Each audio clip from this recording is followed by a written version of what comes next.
ॐ लंबोदरं परम सुंदरमेकदन्तं रक्तांबरं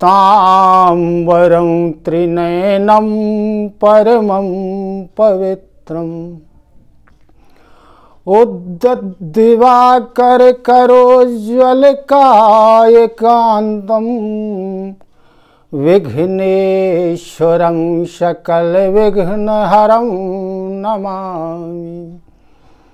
गुरुर्ब्रह्मा गुरुर्विष्णु गुरुदेवो महेश्वरा गुरु साक्षात् परब्रह्म तस्मै श्री गुरवे नमः। कृष्णाय वासुदेवाय हरे परमात्मने प्रणतिक्लेशनाशाय गोविंदाय नमो नमः। प्रिय भगवत कथा रस के रसिक जन, आनंद कंद परमानंद अकारण करुणा वर्णालय भगवान की महती कृपा से हमने आपने श्रीमद् भागवत के प्रथम स्कंध के तृतीय अध्याय का श्रवण किया, जिसमें सूत जी ने शौनकादि ऋषियों से कहा कि जब सुखदेव जी राजा परीक्षित को कथा श्रवण करा रहे थे तब मैं भी वहां उपस्थित था। उनकी अनुमति से मैंने इसका अध्ययन किया। जैसा मेरी बुद्धि ने इसको ग्रहण किया उस प्रकार मैं आप लोगों को कथा सुनाऊंगा। तो इस अध्याय में, चतुर्थ अध्याय में, शौनकादि ऋषि सूत जी से कहते हैं कि वह कथा आप हमें सुनाइए।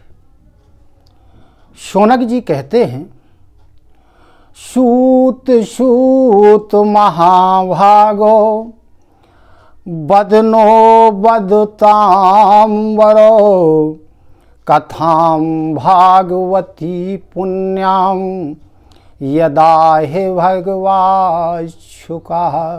कहते हैं कि हे सूत जी, आप वक्ताओं में सर्वश्रेष्ठ हैं। जो कथा सुखदेव जी ने राजा परीक्षित को सुनाई वह आप हमें सुनाइए। आगे पूछ रहे शौनक जी प्रश्न करते हैं सूत जी से, कस्मिन् युगे प्रवेत्तेयं स्थाने वाक्येन हेतुवा कुतः संचोदितः कृष्णः कृतवान संहितां मुनिः। कहते हैं कि सुखदेव जी ने राजा परीक्षित को जो कथा सुनाई थी वह किस युग में सुनाई थी, किस स्थान पर सुनाई थी, और ऐसा क्या कारण हुआ कि जिसके कारण सुखदेव जी ने राजा परीक्षित को यह कथा सुनाई, वह कारण भी आप हमें बतलाइए। और श्री कृष्ण द्वैपायन ने इस संहिता की रचना किसकी प्रेरणा से की, क्यों की, यह सब हमें आप सुनाइए। और आगे कहते हैं कि व्यास जी ने जब देखा, शौनक ऋषि कहते हैं कि व्यास जी ने जब देखा कि मेरे पुत्र सुखदेव जी संन्यास ग्रहण की इच्छा से वन की ओर जा रहे हैं, तब वह उनके पीछे पीछे दौड़े। उन्होंने देखा कि एक सरोवर है, सरोवर में नग्नावस्था में कुछ स्त्रियां स्नान कर रही थीं। जब सुखदेव जी वहां से निकले तब उन्हें लज्जा नहीं आई, उन्होंने वस्त्र धारण नहीं किए। लेकिन जब व्यास जी वहां पहुंचते हैं, वहां से गुजरते हैं, तब वो स्त्रियां लज्जा के कारण वस्त्र ग्रहण कर लेती। तब व्यास जी अपने मन में सोचते हैं कि ऐसा क्यों। तो उन्होंने उन स्त्रियों से प्रश्न किया कि आप लोगों ने ऐसा क्यों किया। जब सुखदेव जी निकले तब आपने वस्त्र धारण नहीं किए, जब मैं यहाँ से निकला तो आप लोगों ने वस्त्र धारण किए। तब वो स्त्रियां व्यास जी से कहती हैं कि जो आपके पुत्र हैं, इनके हृदय में स्त्री और पुरुष का भेद नहीं है, यह शुद्ध दृष्टि है। और आप जो हैं, आपके हृदय में स्त्री और पुरुष का भेद बना हुआ है। जिसके कारण हमने आपके सामने वस्त्र पहने। आगे पूछ रहे शौनकादि ऋषि सूत जी से कहते हैं, कथम वा पांडवे यशो राजर्षे मुनिनाश संवादः संभूता तो यत्रे सात्वती श्रुति। कहते हैं कि सुखदेव जी अपने आप को छुपाए रहते थे, तो पांडवों ने उन्हें पहचाना कैसे? यदि पहचान भी लिया तो सुखदेव जी जो मौनी रहते थे उनसे पांडवों का संवाद कैसे हुआ? और यह जो भागवत संहिता है यह सुखदेव जी ने राजा परीक्षित को सुनाई कैसे? क्योंकि सुखदेव जी तो गृहस्थों के घरों के दरवाजे पर उतनी ही देर ठहरते हैं जितने समय में एक गाय धोई जाती है। आगे कहते हैं, शिवाय लोकस्य भवाय भूते या तुम श्लोक परायणा जनः जीवन्ति नात्मार्थमसो पराश्रयम् मुमोच निर्विद्य कुतः कलेवरम। कहने लगे शौनक जी कि जिन लोगों का जीवन भगवान के आश्रित होता है वे तो संसार के कल्याण और समृद्धि के लिए ही कार्य क्रिया करते हैं। राजा परीक्षित का शरीर तो दूसरों के हित के लिए था, फिर भी उन्होंने विरक्त होकर के गंगा नदी के तट पर आमरण अनशन का व्रत क्यों किया? वो फिर अपनी इस देह का परित्याग क्यों किया? यह सब कृपा करके आप हम लोगों को सुनाइए, आप तो पारदर्शी विद्वान हैं। जब शौनक जी के इस प्रकार के प्रश्नों को सूत जी ने सुना तो सूत जी शौनक आदि ऋषियों से कहते हैं, कह रहे, द्वापरे शमन प्राप्ते तृतीय युग पर जाता पराशराद्योगी वा सत्यां कलया हरे। सूत जी शौनक जी से कहते हैं कि जो यह चतुर्युगी है इसके तीसरे युग में यानी द्वापर युग में महर्षि पराशर के द्वारा वसु की कन्या सत्यवती के गर्भ से व्यास जी का जन्म हुआ। एक दिन व्यास जी सूर्योदय के समय सरस्वती के पवित्र जल में स्नान करके बैठे हुए थे। महर्षि जो व्यास जी थे ये भूत और भविष्य को जानने वाले थे।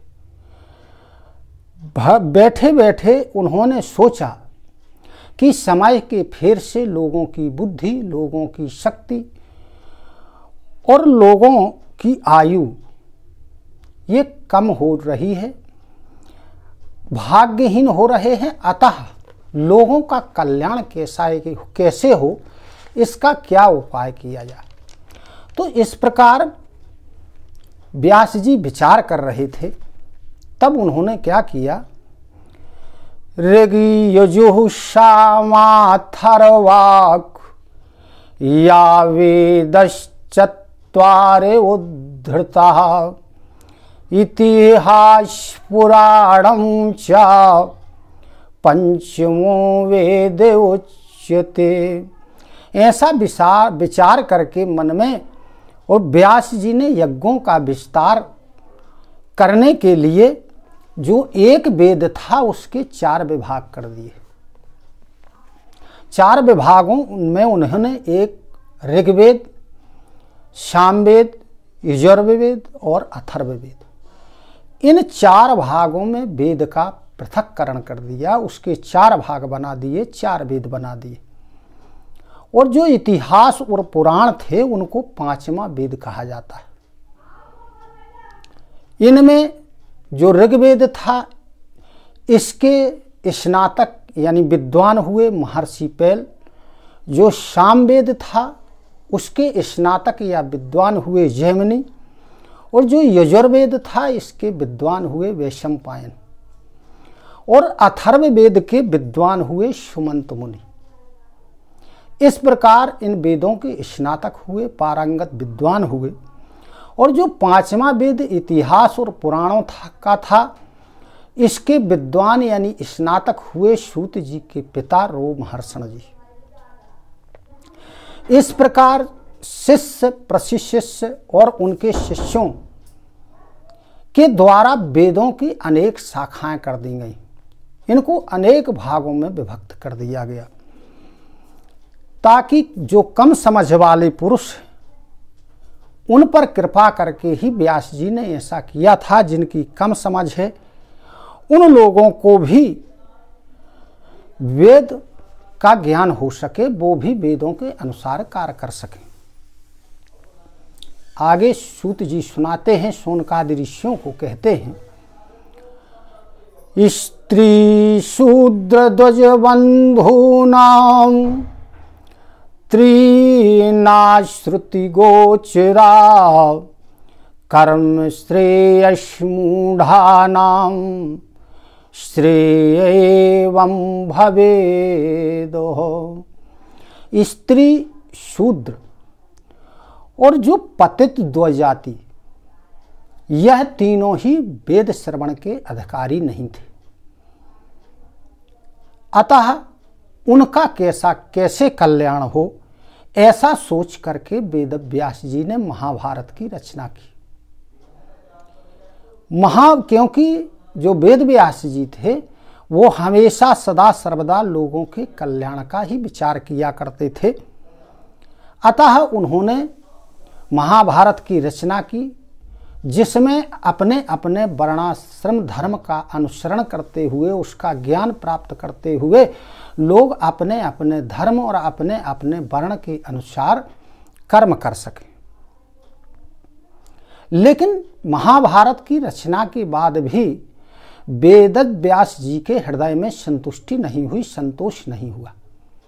उनका मन खिन्न था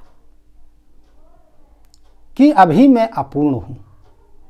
वह सरस्वती नदी के तट पर एकांत में बैठ करके विचार कर रहे थे कि मैंने ब्रह्मचर्य का पालन किया, वेदों का सम्मान किया, उनका अनुसरण किया, गुरुजनों का सम्मान किया, उनका अनुसरण किया, और महाभारत की रचना के बहाने मेरे वेदों का अर्थ प्रकट कर दिया, स्पष्ट कर दिया, ताकि सभी लोग अपने अपने वर्णाश्रम धर्म के अनुसार कार्य करके सद्गति को प्राप्त हो।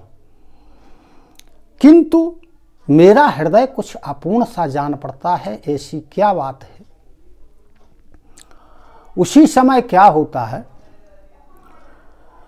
तस्येवं खिलमात्मानं मन्मानस्य खिद्यतः कृष्णस्य नारदोऽभ्यागा दाश्रमं प्रागुदाहृतम्।